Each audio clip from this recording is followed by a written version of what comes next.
Good morning. Today is Monday, the 20th of October. I believe this is nope, it's not the last Monday of October. It's close though. Tomorrow is Diwali. So, I don't know. I mean, we don't celebrate it. Today we are talking about a topic that we actually addressed last year. But we thought it might be good to just bring it up again to get it back in our listeners' minds, just because it is happening soon and it's something that the world celebrates, and just the age-old question of should the Christian celebrate this holiday, do this, celebrate these rituals actually that the world celebrates. And of course, we're talking about Diwali. And now we're talking about Halloween. And so we'll talk about Halloween today and a current event this morning. You are listening to the Dear Church podcast.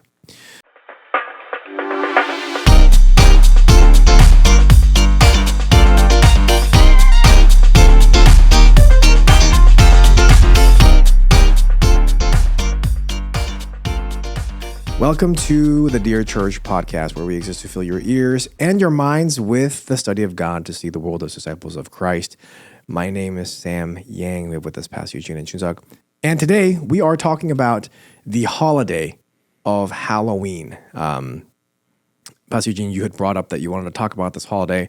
We talked about it last year, but I thought it might be a good review and a good reminder, I think, for our people to just kind of think about and really consider the origins of this day, what this day represents for actually people all over the world, and just kind of think through, is it really the wisest? Is it really the best thing to celebrate this holiday as Christians? I guess that's the question. At hand. You went over a lot of this, I think, last year. We did. And you also have this very, very deep conviction that if, let's say, for example, your child's daycare is celebrating Halloween by saying, you come in dressed up. Right. Your favorite superhero, whatever it is, and then we'll take pictures that day. You will pull your kid from school that day. That's how much of a conviction you have about Halloween. Me personally, or are you just saying? Yeah, I'm just saying you. Oh, okay. Is this like a hypothetical thing? Hypothetically, sure. Yeah. Whatever you want to say. Hypothetically, I think I would do that. Probably. But I guess it's just, just thinking about, is it really harmless for us to do this? Because I think that's the big question, right? It's just my kid dressing up in a cute little bunny costume and going around people that we know, so it's safe. These are perhaps even church members, neighborhood friends that we are well acquainted with, and we're going to their houses and getting a little candy. Isn't that harmless? Isn't that just a fun little thing that we can do together as a family? Well, today I think it might be helpful to think about the question of is it actually harmless? You sound less convicted as you did last year. It's because I think I was too aggressive, so I'm trying to take a more neutral approach, and I'm like, my eyes twitching a little bit, but I'm doing it. How much do you hate Halloween? I hate Halloween, yeah. It's like the worst thing, not the worst thing in the world, but it's up there. Yeah. With mosquitoes. We did some origins and we did some etymology, I think, last time. Just a reminder, Halloween is shortened from All Hallows Eve, which was actually a Christian holiday. And, now they added some Celtic traditions. Yep. It's morphed. Samhain is what it was called. Yeah, Samhain. Yep. Spelled Samhain. Yeah, actually. Yeah, but it's spelled Samhain. Samhain. It's pronounced Samhain. But now it's become this more kind of free spirited. Let's have fun night. Yeah, just dress up. Just be up, a. And if you have a mannequin that's severed in half with intestines, protruding out of this mannequin body as your front lawn decoration, that's fine too, because it's all part of the good fun that you want to have on Halloween. Am I right? I mean, I don't I would probably avoid that street. I think I said it last year, but I was walking down to the playground with my kid, and on that road, so it's kind of a winding downhill, and it's right next to the school in my town. On that road, they set up all these Halloween decorations, and one of them, there were a lot of disturbing ones, but one of them was a table saw that had severed the head of whoever was using the table saw. Like, obviously it's a mannequin, right? So you saw a table saw set up, and the head was detached from the body. So he got, I guess you're supposed to see the head was decapitated from his head. That was just... Yeah. So, but it's all good because it's Halloween. No, my question is, someone had to take the time to set that up. Like, there were many times in which you could have turned back, but you took the 20 minutes to set it up. And during those 20 minutes, you thought, this is a good idea. This is a good idea. I should do this. Mm-hmm. And that's why, see, that's kind of, and I think people walking by, like, it's like, okay, this is kind of weird. It's gruesome.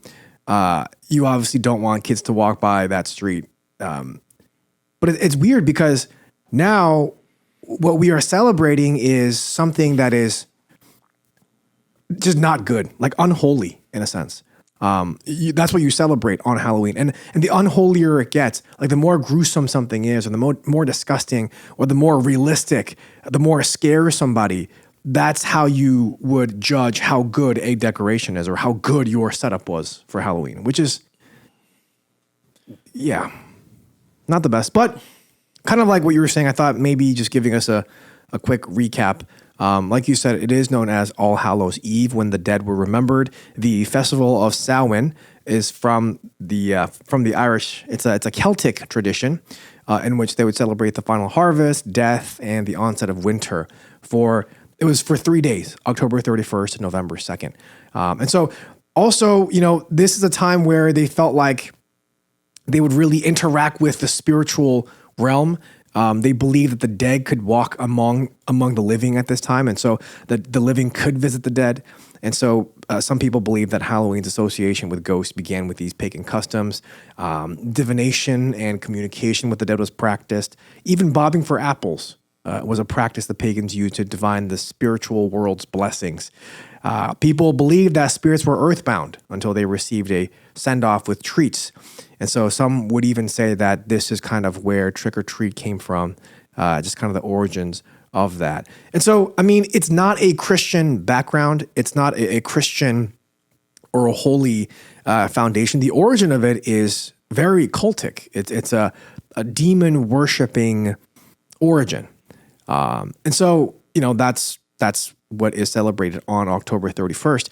And Pastor Eugene, I think you had posted something on your Instagram this past week, and it was an interview with the former co-founder of the Satanist Church in South America.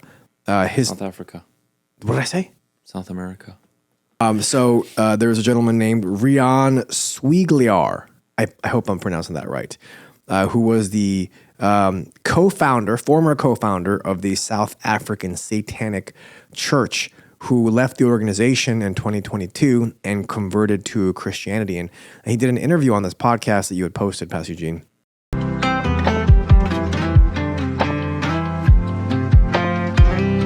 The truth about Halloween. Halloween is the highest day on the satanic calendar. It is also the night of the year where there is the most human sacrifice on the whole planet. If we look at it in let's call it the popular culture aspect first, so many people think Halloween is about candy and it's about dress up, but they don't question the meaning behind it. In a neighborhood or an area, there's homes that celebrate Halloween. That whole perimeter becomes one big satanic ritual for that whole neighborhood. You're saying my neighborhood right now is cooked? Like, what are you saying there? Whether they're Christian or non-Christian, that have open doors, that moves or lives in a neighborhood like that will be affected. That's what I'm saying. Okay, so what do we do as Christians? Firstly, we make sure that we are in righteous standing with God, that we do not have any hidden sin or open doors in our life, that we are in a righteous covenant with Him. So if we can get there, that is a very good place to start. And then it is about praying, like being in serious prayer, that people who celebrate Halloween, whether they're being a Satanist or an atheist or someone having fun, that whilst they're doing that they will actually have a true encounter with Christ. On your Instagram. And I thought it was very interesting because I think, when we think about Halloween, we oftentimes would just think about, like the roots, the foundation, like we just talked about, and how Christians should act on this day, what it looks like for a Christian to compromise, what it looks like for a Christian to not compromise, all these different, I guess, even strategies, you could say. I don't think I ever really considered how big of a day this is for Satanists and how other people, not Christians, actually those who are opposed to God, like venerate this holiday. I think according to the book of Satanism, I forget what it's called. It's like the Bible of Satanism or something like that. It's something like that. Satanic Bible. The Satanic Bible. This is the second most important holiday for them. What's the first? I think it's someone's birthday. I forget what it was. But this is it's not Walpurgisnacht. I don't even know what that means. Okay, never mind. This is the second most important holiday for Satanists. And according to that interview, this is also the day worldwide where the most human sacrifices are made this night, October 31st. And also, the former, what's his name? What's his name? No, not him. The founder, I believe he's the founder, of Satanism or the Church of Satan, Anton LaVey, in the Satanic Bible, he was quoted as saying, "I'm glad that Christian parents let their children worship the devil at least one night out of the year. Welcome to Halloween." Actually, I take that back. I don't know if that was in the Satanic Bible, but he was quoted as saying that. And I don't know. I think a lot of times we just think about, what should we do? What should we not do? Can they dress up in this? Can they dress up in that? We don't really oftentimes see the bigger picture. This is a big deal for Satanists. Satanists are glad that Christian parents are sending their kids out to trick or treat because at least you're participating in some demonic activity at least once a year. This is a victory for them. And so it makes you think, like, does that have anything? Should that have any pull on whether we celebrate Halloween or not? What are we supposed to think? Yeah, I am more dismayed at the parents who just roll their eyes when we come up to a certain people's. I get it; it's anecdotal, but it's their testimonies, and they're saying, "This is my testimony. This is me when I was a former blankety blank, right? Satanic priest, co-founder, whatever it was, and this is what we consider to be, of high satanic value." And then you listen to that, you're like, yeah, I don't care. At least, even if you were to take it with a grain of salt, at least consider what the person is saying, especially if they are professing Christians. And then what you get to do is you get to listen to it. And as Christians, we should put it up against the Bible. We should put it up against the Word of God. And we should see if there's anything that the Word of God is admonishing us in or reminding us to keep our guard up on certain things, right? And one of the things is that list that we saw, people who won't inherit the kingdom of God. One of them is witchcraft, which we get from the word pharmakeia. About witchcraft, pharmakeia, and some people are like, pharmakeia is where we get pharmaceuticals. This is all drug use. No, they're all kind of put together. So drug use, and when you're induced with this drug and you have hallucinations, or you're high, or you're inebriated to some degree, and the performing of witchcraft, they're tied together in the Bible. And so this is not to just say, oh, we're above that witchcraft stuff now because we're all science people. No, there are still people practicing witchcraft, and there are still people who hold on to some of these things and these values, and whether you think that it has any substantive hold on reality or not, we do know that a lot of people are subscribing to what these witches and warlocks and satanic priests or these other people want us to do. So let's say a Satanist has antithetical views to the Christian, and the Satanist holds this to be the highest value. Yeah. And then you're like, well, whatever, I don't care. It's not to me. Because I'm with Jesus. Yeah. But what you can do is be like, oh, this person who is completely against Jesus loves it when I do this. Maybe I should take a step back and consider some of the viewpoints that people have been telling me. By the way, the highest, most important day in the satanic calendar, because you said it was the second? Yeah. The highest, most important day in the satanic calendar is your own birthday. And I'll tell you why. Oh, yes. That's what they meant. Yeah, Yeah. I saw that. And the most important day in the satanic calendar is your birthday because you are God. It is not what Christ said in Gethsemane, not my will but yours be done. The Satanist reverses it and says, not your will but mine be done. And so it's my will over God. In fact, some of the mottos that have gone through the satanic church, it's not monolithic. So here's one thing about testimonies. The satanic church isn't just a monolithic institution where they have one thing that guides everything. That's why if you try to find some of this stuff, you're like, where I can't really find Halloween being the second highest. Well, yeah, that's based on testimonies of former satanic priests and witches and warlocks or co-founders of satanic organizations and churches. That's based on their testimonies. But if you're trying to look for one monolithic thing, or if you think that it's just one monolithic institution, then you're gonna be thrown in for a loop, and then you'll just reject everything, and you'll just throw everything out the door. Which is what I'm saying is you're throwing out the baby with the bathwater, and that's a dangerous thing. So one of the mottos that has that has been adopted by the satanic church is "Do what thou wilt." Do what thou wilt. So do what you want. It has it actually you could change it to today's language. What's today's language? Do what thou wilt. You do you. Or treat yourself day. Something like that. And we find it to be Treat yourself? fun. Yeah, treat yourself, right? We find that to be funny. We use it in comedic sketches or sitcoms. But at the same time, this is what Satanists have been adopting. These are the mottos that Satanists have been adopting. You are the highest value and authority in your life. And so that's why you do you, treat yourself, do what thou wilt. Basically what it gets at is not your will, but mine be done. That's the point. So the satanic viewpoint that is, across the board is, I will not do God's will, I will do my will. So it's the opposite of Jesus, where he says in Gethsemane, not my will, but yours be done. And so that's something that we need to keep in mind. When you come across people that have been saying time and time again in their interviews and their testimonies, yeah, sure, it can be a little dramatic.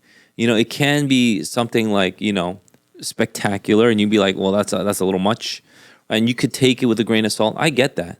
But the point is, these people are now coming out saying they are confessing Christians, and you need to watch out for these things because this is how we, as former Satanists, believe that we could get a foothold in a Christian's life. But I guess the question that I would have is, okay, I understand that the Satanist intention with something is obviously going to be different from the Christian's intention. My intention isn't to worship Satan by participating in this holiday. My intention is to have my kids dress up in cute little costumes, grab candy in a safe environment, and just enjoy the day with other family members. That's just my, we have redeemed this holiday to be something that it was, sure, the source was wrong, but now it's not that anymore. No one thinks about that. When we think about Halloween, that's not what Halloween's about anymore. Yeah, we have Americanized it. That's why I think that this is exactly what Satanist culture is like. You do you. We'll consider whatever we want, and we'll do what we want. I don't care what you think. I don't care if you think that this is against God, because I don't care. I think that's a problem for me. And so if we are seeing testimony after testimony, a former cultist come out and say, this is a bad one, and we just outright reject it. Why are we rejecting their testimonies just outrightly? Is it because you have found evidence to the contrary, Or is it because you just want to do what you want to do? That's the point. That's the whole point. You just want to do it because you want to do it. You want to do it because you want to have fun. You want to do all these things, right? And so what we're trying to push up against is be careful, because as you push up against maybe what some of these guys are saying in their testimonies, make sure that your heart is right and you're not really saying it just because you want to do you. Just because you're saying it's okay because I don't mean it as an affront against God. I don't care if you mean it or don't mean it. The point is it? So is it an affront against God if you perform witchcraft? Is it an affront against God if you play with a Ouija board? Is it an affront against God if you come alongside witchcraft practices, but you just say, I'm not really for witchcraft, if this is the case? Shouldn't it, at least for the Christian, whatever side you are on, or whatever, place in the spectrum you're on, take a step back and say, does this guy have a point? In what ways does he have a point?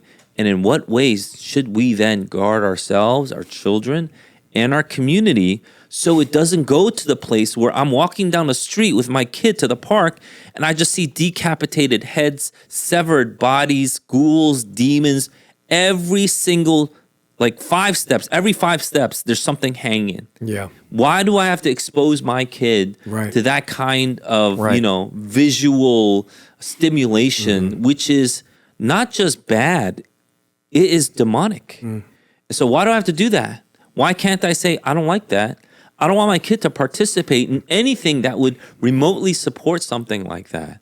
So yeah, I mean, if you're like, you know what, our neighborhood is cool, we don't have anything like that, and if we did that, we would definitely do something about it. Oh yeah, good luck with that. Good luck with that, because guess what I have seen within the past 5 to 10 years, especially after COVID. I think after COVID, a lot of these doors opened up.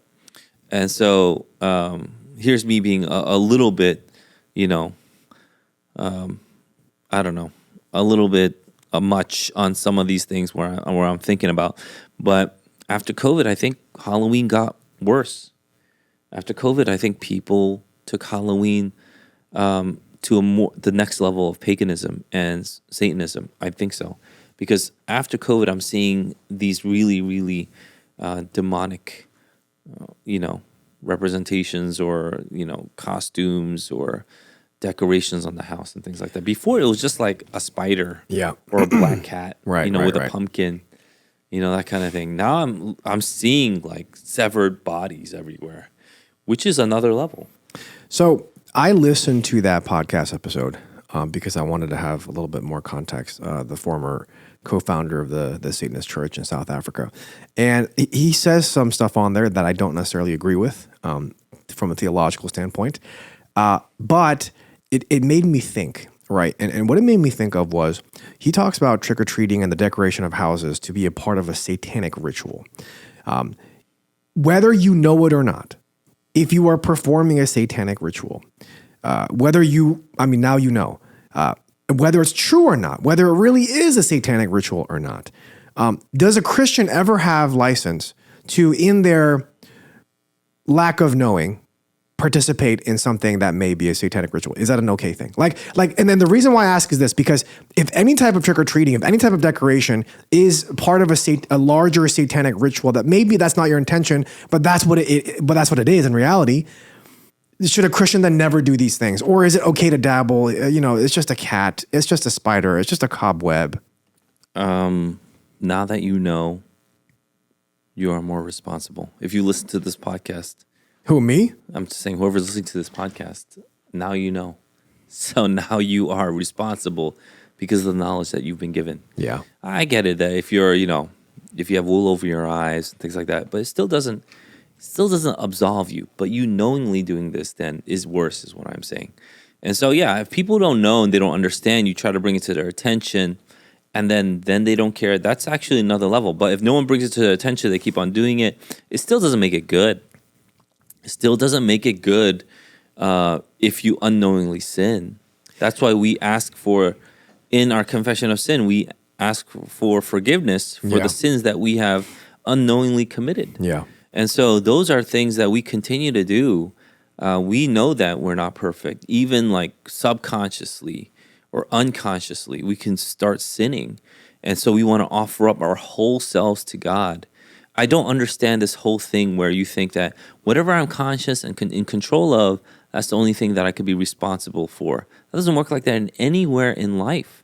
If you unknowingly hit a person, that's still, with your car, that's still manslaughter. Yeah. You might not get charged with first-degree murder, but you still get charged with manslaughter. And so you still have to make sure that you don't sin. The point is you don't sin, because when you sin, it's an affront to God and you harm your neighbor. If you believe that this is an evil, bad thing, then you have to make sure that you don't do it. That's my point. Look, if you have been putting up, decorations of, innocent things like a white ghost, thing like that. The like the bedsheet ghost. Like Boo? Yeah. And you're like, oh, this is so innocent. It's cute. It's cute. Things like that. Like Casper? Yeah, and so you're like, oh, it's so cute. Can I just do that? And then we're like, no, because it points to other things. So it really is a door for people to, not just people, but spirits to come and abuse you. And so I want to disabuse you of this notion that Halloween is completely innocent because you just want to close your ears and scream at the top of your lungs. Right. It's just candy. La la la. I'm not listening. That kind of thing. It doesn't absolve you from what Halloween now in current day stands for. And so, we want to get back to what's most important. And it's so interesting that Halloween is on Reformation Day. Yeah. And so if I go Happy Reformation Day, people roll their eyes. It's like, you mean Halloween? I was like, when did Halloween become so much more important to our culture and our families than Reformation Day? Yeah. You Protestant. This person's a Protestant. And they're rolling their eyes like, you mean Halloween? It's like, no, it's Reformation Day, because Reformation Day was first of all. And if you're thinking about Halloween as in Samhain, that came just a few hundred years ago. And so this has now continued to morph and continue to devolve into what we now know. And now we know that Halloween is primarily exported from the United States. I think we talked about this too. But Halloween is exported to all the other countries in the world where we have expats in Korea even celebrating Halloween. And what's that city?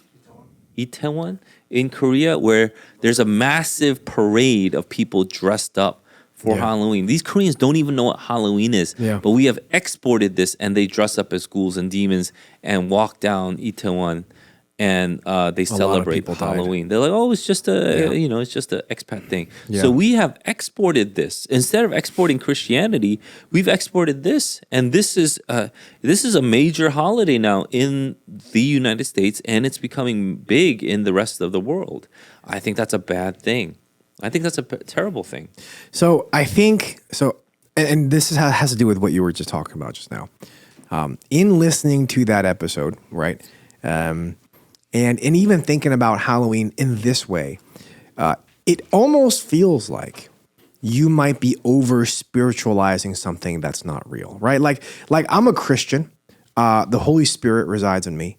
What I don't really think about demons running around and whatever and spiritual warfare and stuff like that, because I have the victory. So I don't have to worry about that kind of stuff. And so that's why even when I do participate in Halloween, whether it be giving out candy or whether it be sending my kid out or going with my kid to get candy, we're covered. And so it's okay.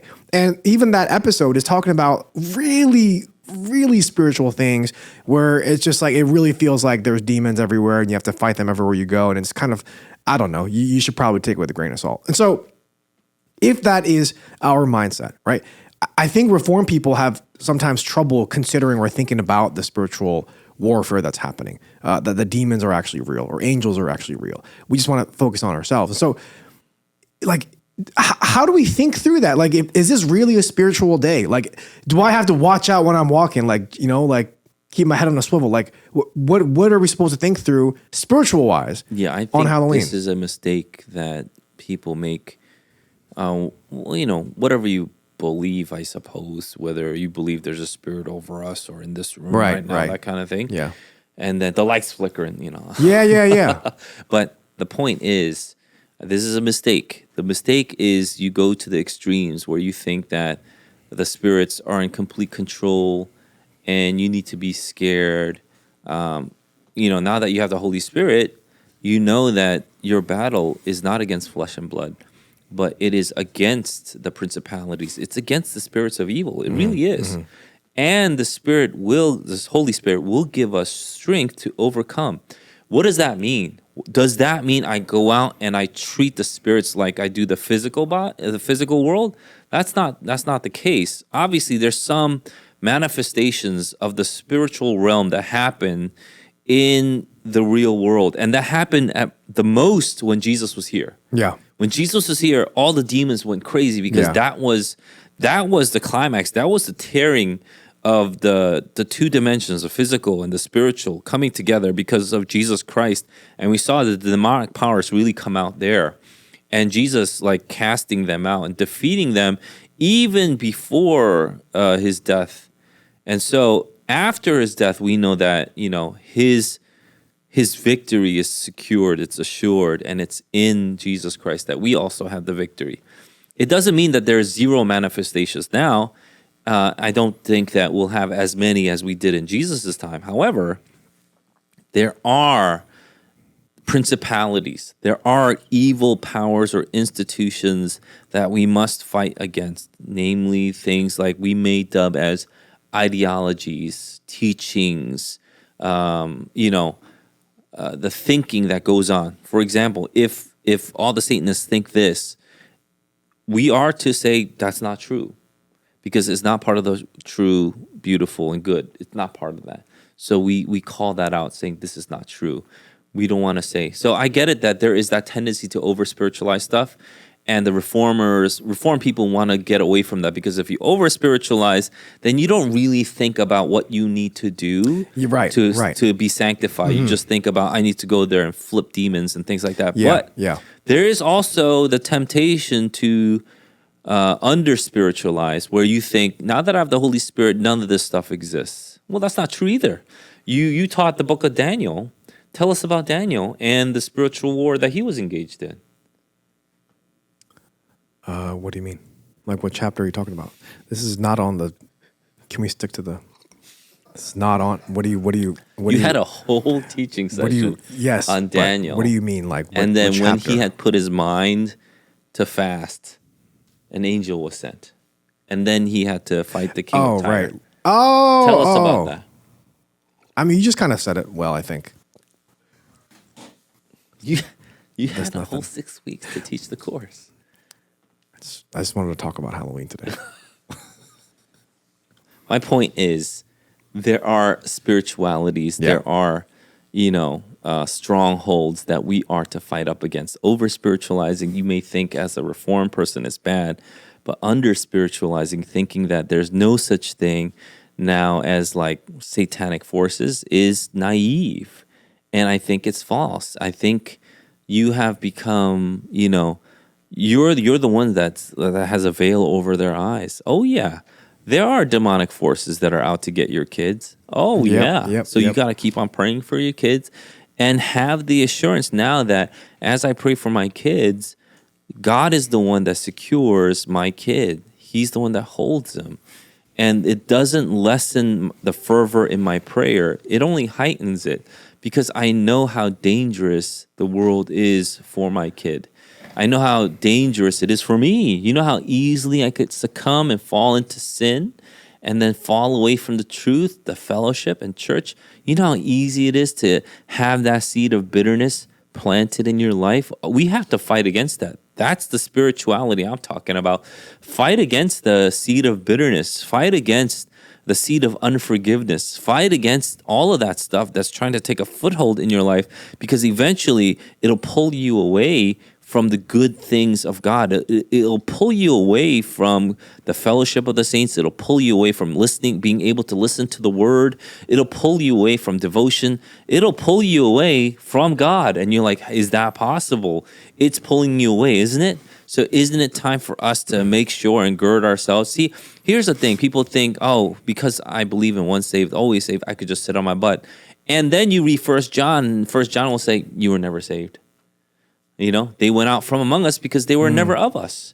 And so if you're of us, you actually bear the fruit of people being of us, which is you strive to enter through the narrow gate. Right. You love God. You love your neighbors. That is an action that you have to pour everything into.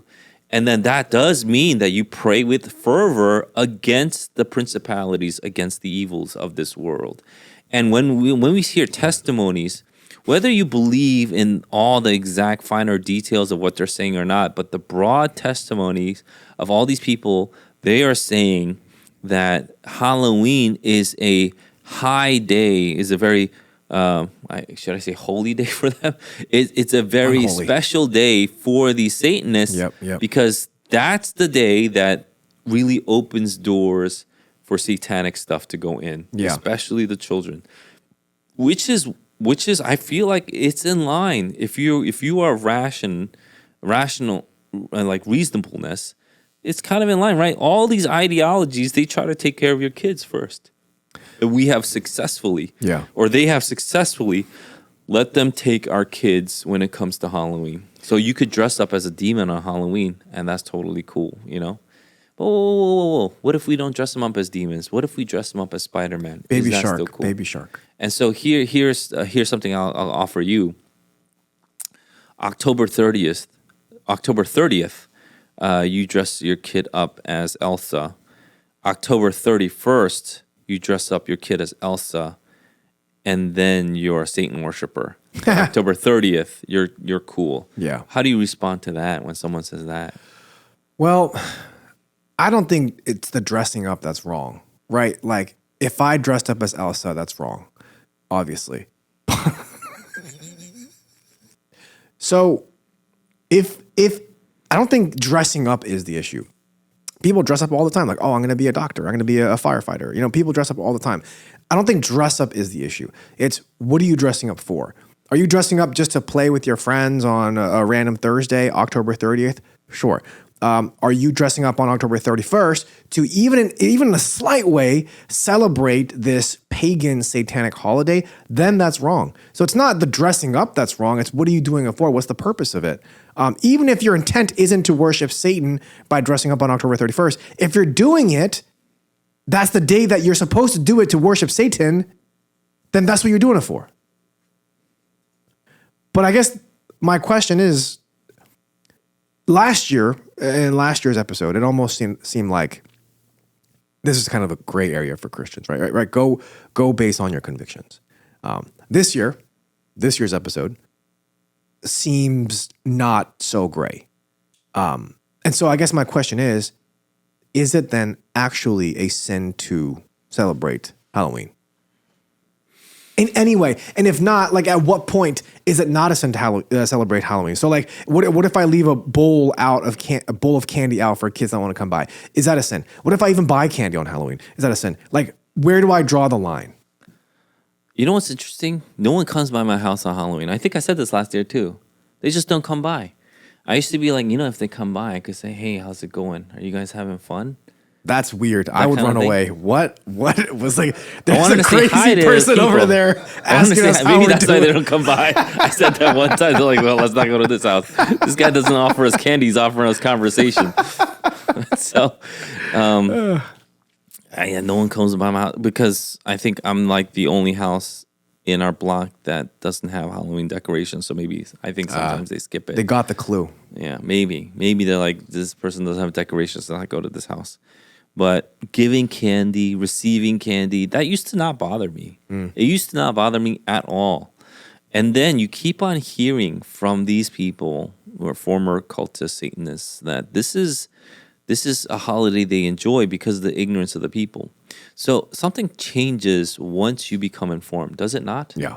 Something changes once you become informed. You could be wrong, but if you believe that this is the truth and you don't act on the truth, that's your conscience. So your conscience, to me, is important. That's a factor that's something that people don't factor in. So let's say I have this testimony and this seems pretty reliable. It's good. There's no reason to doubt it. And you have another testimony. In fact, if you look at that Instagram video, maybe Brian could post it up at the beginning if he hasn't already. Yeah. But if you look at that video and you look at all some of the comments actually say, as a former witch, I completely agree with this. Or as a former Satanist, this is absolutely true.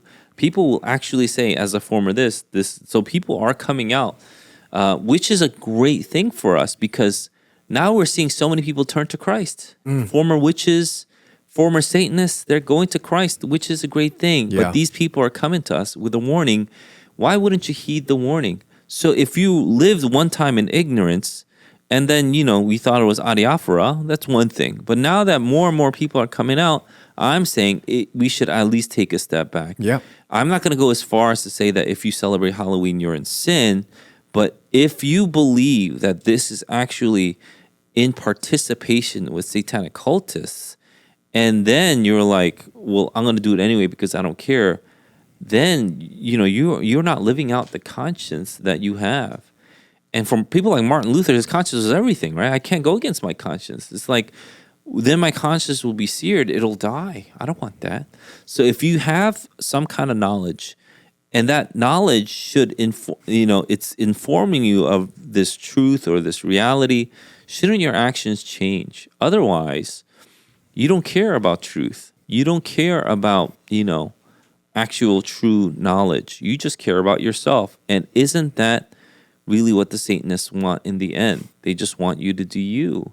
That's my concern. My concern is whoever's listening to this episode, you have all this information. There is a plethora of information going out there. I get it. It can be anecdotal, again, because the Satanic Church isn't a monolithic institution. But people are coming out and they are giving their testimony saying this is something that you need to watch out for as Christians. We don't want you to give into this or let the enemy take any kind of foothold or even up to a stranglehold on your lives. So it might be nice not to celebrate that. Why is that a big deal? Why do you have to celebrate Halloween so much? You love it that much? Or you're like, this is just my freedom. That's exactly what I'm trying to get at. That's the satanic motto. Do what thou wilt. And you're saying like, if I limit myself because I don't know enough yet, that's one thing. I commend you for that. You're like, you know what? I'm not too sure. You know what? Let me pull back from this. If it comes out by next year, all this was bunk. All this was, they're actually Satanists trying to scare us from having fun. Then go back to dressing up. Why would a Satanist do that? But go back to dressing up as demons, whatever you want. But what I'm saying is everything that they're saying is highly plausible. It's reasonable. Man. Yeah. And when you look at the trend of the world, I don't want to participate in that. Even if they didn't say any of that, I'm looking at the trends in my town, in my area, North Bergen of New York City. It's becoming more and more demonic. Yeah. And I don't like that trend. So I will pull back from that trend. I won't give in to that. I get it that some of us, we never liked Halloween. Like I think you and I never liked Halloween. I don't think I ever dressed up. I like candy though. Reese's Pieces, that's my jam. I remember going trick-or-treating for candy, but I just didn't dress up. I just went in with like a shirt and pants. And people still gave me like food. They gave me like quarters, which was great in the 80s. Wait, when you said shirt and pants, like as opposed to not going out with shirt and pants? Costume, as opposed to a costume. Oh, gotcha. Yeah. And so, those are things that, we all got to experience. So we might be on that side where we weren't kind of given into the whole costume thing anyway. But if your school does it, if your daycare does it, if like the programs that you send your kids to, they all do it, you might be thinking, what's the big deal? Right. I don't agree with you, Sam. I hate cute. you, Sam, for bringing this up. Now it's on my conscience because of you. Oh, I thought some people said that to you last year because you said it. And then they just said, I reject it. Wait, no one said that to me. Did someone say that to you about I think me? they said that about you to me. A lot of people say things to me about you. Good things only. I sometimes tell you, I sometimes don't. I use my discernment. Thank you.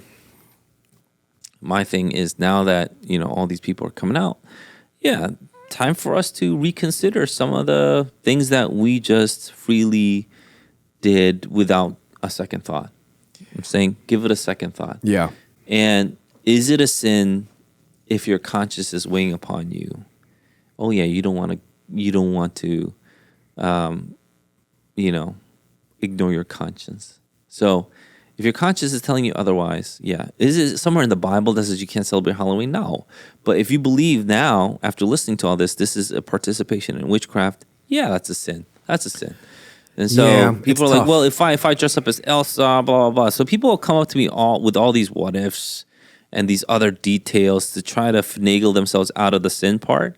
I mean, good luck. Good luck trying to finagle yourself out of this one. Because of what we know now, we know that this is a deeply occultist practice. This holiday is a lot of involvement with the occult, and we want to stay away from that. If we brought it back to Reformation Day, that's great. So our church, we're having Reformation Family Fall Festival for fun day. I'm gonna add as many F's as possible every year. For next year. Yeah, it will have another F, like fantastic. But then. I think we're going to have a flannel contest because we didn't want a costume contest so people could wear the nicest flannel. I do believe that's the real? case. There's a flannel contest? I just bought one at Costco, actually. Well, then you can wear it and hopefully you can win the prize. I don't know if I want to compete. But it's like the Christmas, ugly sweater contest. Sweater. It's cute.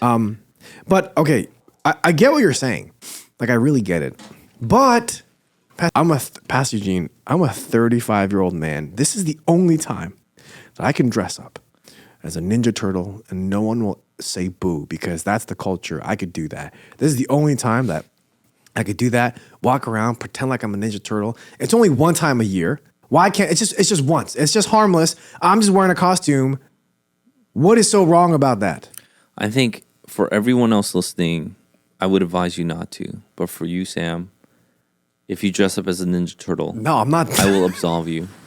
I will pray the pastoral prayer over you and absolve you of your sin. But then how about this? What if someone says, and I know this is a crazy what if, and this is a stupid what if, but I think people may ask something like this. Follow up to your previous question of, I wore a costume on October 30th. On 31st, all of a sudden, it's not so good. What if I wore a costume at 11:58 on October 30th? Boom. Turns midnight, it's now Halloween, and I'm wearing a costume. Is that wrong? Just like I said, this is the worst question. It is. It is the worst question, but you know what? People will ask it. Yeah, it's because you're going to semantics. We're not going into the core of the issue. Yeah. And it's not semantical in the sense where you can't wear a costume on October 31st. That's not what we're talking about. Yep. We're talking about is when you wear a costume on this day, you are participating in an event. And what are you participating in really? Yep. Is it simply just good old fun, or is there a cultic meaning behind it? And we're saying that everybody now knows that there is some occult meaning behind it. Yeah. And let's not participate in that. I don't see why that's really difficult to understand. And if your whole school is doing it and you don't want to do it, you could take your kid out of school, and then they're going to be ostracized for not coming, sure. But that's okay. It could be an opportunity to share your faith and things of that nature. When I was in first grade, there was a girl in my class that didn't say the Pledge of Allegiance. And she didn't say the Pledge of Allegiance because she said it was against her religion. Oh. And so she didn't cite the Pledge of Allegiance. I think it was because it said under God or something like that. I don't know. She was actually Korean. And she was the only other Korean in my class. So that's why I remember this. And so I remember after that, she just was excused because everybody had to recite it. Yeah. If you didn't recite it, you would have gotten, singled out by the teacher, and they would ask you, "Why aren't you reciting it?" It was like that in the '80s, by the way. And so eventually, she stopped coming to our school. So then I was the only Korean, but in my grade. But that's something that I think about. Like, I got to find out what she stood for, even though I disagreed with her. Yeah. She's actually a Buddhist, so she didn't recite whatever her Buddhist values were. Prohibited her from reciting the Pledge of Allegiance. Yeah. And so that was a testimony for her that she could say, because I believe in this. What's your Christian testimony? Like, we don't have anything. We just go with what the world says without any pushback all the time. We can't even push back a little on Halloween and gets everybody upset. What is going on? When's the only other time that you could push back against occultic practices in the year? When do you ever do that? So you never want to do that. And so that's why you're so afraid. You're upset at Sam for saying that he doesn't like Halloween. Whoa. What? Yeah, I'm saying. And then so what's next? What's next? And then so there are things that, we believe that Christians have redeemed, like, the winter solstice. It's been redeemed. Instead of celebrating, the seasonal change, we celebrate the coming of Christ and that kind of thing. And so there are things like that. And now we know, like, there's some evidence to point to Jesus may have actually been born on December 25th, actually. And so which would be not too surprising for me, because in the darkest day of the physical world, Jesus came down. So it wouldn't be surprising to me. It would be nice. But even if he didn't, we still redeemed what people had celebrated as the winter solstice, a pagan holiday, and now the world knows it as Christmas. So I love that. I really do like that. If Halloween can be redeemed, that's one thing. But we don't redeem it by celebrating demons along with the demonic. We redeem it by remembering that October 31st was actually Reformation Day. And we praise the Lord that God had sent warriors like Martin Luther, like John Calvin, John Knox, Ulrich Zwingli, and people like that to help us to really reform the church back to what the Bible had been purporting. What you said was very interesting, because I think if you had a conversation with a group of people, if you said that you didn't celebrate Halloween because you're a Christian, I think the only people that would be upset would be Christians. I think worldly people would understand if you said that, because there is something unholy about Halloween that everyone knows. And if you're a holy person, if you're a person seeking righteousness, if you're a Christian person, then those two don't go together. Maybe. Maybe you have something there. Maybe it's also because, people don't like it when you do something and it makes you look holier than them. Ooh, holier than thou type of situation. How dare you act like you're holier than me? Yeah. You're just the same. You're just the same kind of sinner I am. Yeah. That kind of thing. There is no pushing each other towards sanctification. And so, there it is. That whole, like, weirdo third wayism to now paganism to now, like, we just got to accept everybody. That equals Christianity. That's not Christianity, man. Christianity isn't just, we just need to love everyone and make don't judge anybody. That's not Christianity. But let me ask you a question. So upon hearing this episode, not everyone at our church listens to this podcast. I think if they don't, they should. But they don't. Instagram is going to be popping off on October 31st.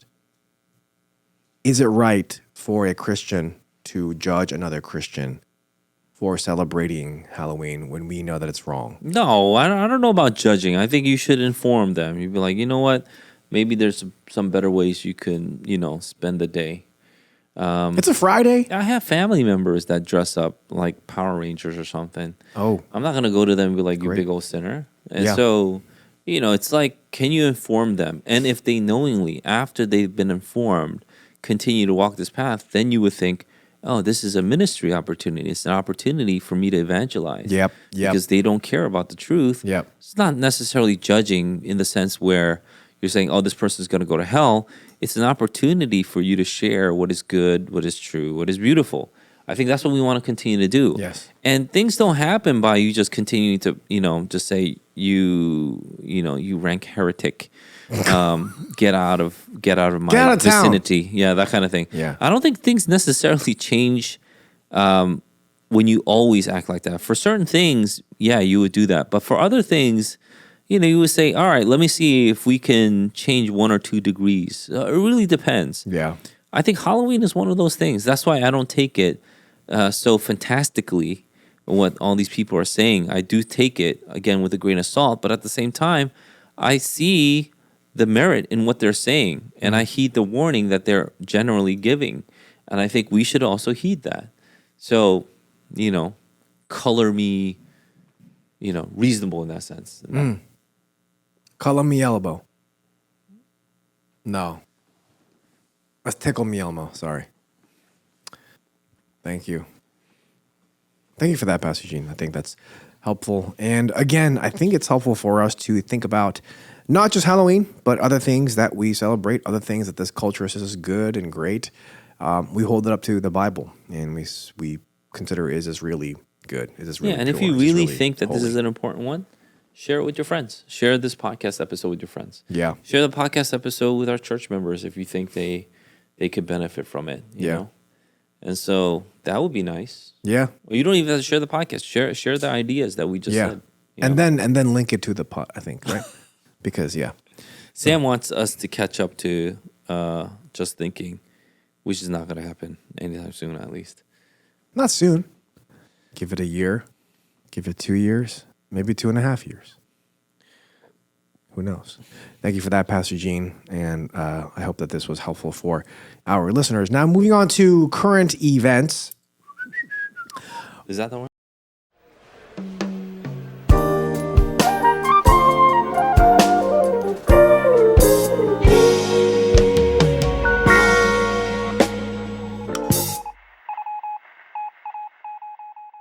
No, I don't think so. I think that used to be. No. Yeah, that is. What you got in the bag? What you got in the bag? It's like the Wii song. Oh, current event? No, that's questions. Yeah, what you got in the bag? is What you got in the bag? What you got in the bag? Got in the bag. Yep. So, for our current event today, we bring up our old friends, the Roman Catholic Church. In October of 2025 this year, the Vatican Apostolic Library opened a small prayer room for visiting Muslim scholars after request for a private space to perform daily prayers. And so when asked why, the library's vice prefect said the move reflected hospitality and the library's mission as a universal center of knowledge rather than a strictly Catholic space. The room has a carpet-facing Mecca, and it is the first recognized Muslim prayer area inside Vatican City. So this is happening inside what is, quote unquote, supposed to be the number one Christian city in the world, quote unquote, right? Because they're not really Christian, but that's what they claim to be. Now there is a Muslim prayer area inside of this to promote hospitality. Should we be showing hospitality to other religions, idol worship, in a Christian worship space? Would we ever have a prayer room inside of a church for Muslims? Yeah, the answer is no. We'll never have a prayer room for Muslims inside a church. Isn't that mean, though? What if they're visiting? Not very hospitable to them, What if they're visiting? Isn't that mean? They're like, please, can we have a place? We'd love to visit your church, but we just need a place to pray. Could you set aside a little room for us to pray? Can we do that? Are you asking me, should we do that? Yeah. Absolutely not. Well, that's not being hospitable. See how the turntables? Yeah. Well, no, I was asking you that, though. But I just asked you. I would also say no. Yeah, you said no, and tell us why then. Because it's idol worship.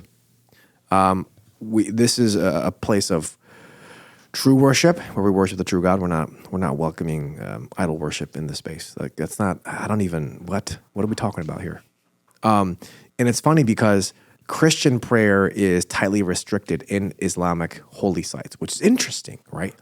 So apparently Christians, or Roman Catholics rather, are supposed to do this. but Muslims don't return the favor, right? So what are we talking about here? Who's the sucker? Am I allowed to say that? Who's the sucker? That's not a bad word. No, it's not. Who is the sucker here, huh? Yeah. That was when that you one when you was eat bad. candy, you're a sucker because you're sucking on candy.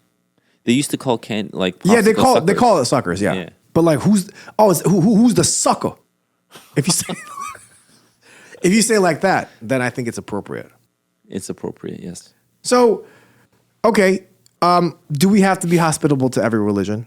Is that what hospitality is talking about in the Bible? Like, did they do a good thing here? Yeah, I don't think so. I think there are a lot of ways we could, handle this question or this topic, but we could. I was thinking about handling it one way, but I've been thinking about this with Chunseok too the other day about the tyranny of the weaker brother. He's a big thinker, yeah. Please take a listen. YouTube or Google "The Tyranny of the Weaker Brother" by R.C. Sproul. It's one of the greatest messages that you can hear on this topic, and I love it. I actually preached a sermon similar to his because I love the topic. It's because of the weaker brother now that all of society, we should shift in the name of empathy, in the name of, compassion. We should change our values, which is not what Paul did. But people think that because Paul, and this could apply to our Halloween discussion, because of the weaker brothers, we should kind of, compromise a little, maybe not compromise, but be a little bit more hospitable by, if they're not going to eat vegetables, let's not eat vegetables too. But it's different from not eating vegetables and saying that I think that meat is also bad. Those I are see. different things, Yeah, right? okay. And so the tyranny of the weaker brother now has come to a place where we just have to give in to the ideologies or the beliefs of this other system, which is faulty, which is inferior, i.e., Islam. And so, that can be a classic case of the tyranny of the weaker brother. But at the same time, if we take it from another angle, I think people would defend it using that. Shouldn't we be hospitable to the weaker brother? And my thing then would be, that's not being hospitable. That is giving in to their ideologies, not their demands, but their ideologies, saying that it is okay to worship a false god here in this place. But isn't that an opportunity for you to evangelize, though, technically? Because wouldn't you rather have a Muslim person pray inside of Vatican City where you could have an opportunity to evangelize than somewhere else? Yeah. And so if there's a place that's designated, so the Vatican is special because it's not secular. They claim to be A holy site. a holy site. Right. And so then you have defiled the holy site. Yep. That's like, in the Old Testament, if you went to the temple and you opened up, a little site for Baal worshipers to do a little shindig there, that would be preposterous. That would be, an invitation of God's judgment. Could you imagine if any crusader was still around? how devastating this would be for a supposed holy site for Christianity, supposedly because Roman Catholicism is not really Christianity. For you to say this is the holy city for Christians, for a prayer room for Muslims to be there, like if there was ever, the phrase like turn in your grave. If there was ever a time to do that, if that was ever a real thing, which is not, this would be the time for every single person that died in the Crusades. Yeah, let me go back to the whole satanic church that we've been talking about. I think one of the core tenets that LaVey did convey is empathy, social justice, and rationalism. And so people think that, these are our core tenets of secularism. And actually, it's the core tenets of Satanism. And so that's so interesting that when you say secularism, they're exactly in line with Satanism. And so when you are getting into stuff like this, why is it any surprise that, the Crusades happened because Spain was overtaken by Muslims? And what they were doing to other Christians were atrocities. Yeah. And then people are going to say, well, the Christians committed atrocities against Muslims and Jewish people. So it wasn't all hunky dory. Obviously, it wasn't all hunky dory. War is a very, very nasty thing that we don't want. But what's even worse than that is opening up the door for all these paganistic, anti-Christ, all these secular ideologies, inviting them in, saying that you have equal footing in the table. Yeah. That's not the same thing. And Yeah. Junseok brought up a really good question. What about if this is America? Doesn't this go against the freedom of religion? Right. So maybe you could answer that one. Well, I think still, so like, I guess the way that I would consider it is if in a church, right? Because we don't have a Vatican City here. If in a huge church, we recognize a small space for people of different faiths to come and pray, then you're no longer a church. You're no longer a Christian, because what you're saying there is that these other faiths have, as like you said, a seat at the table.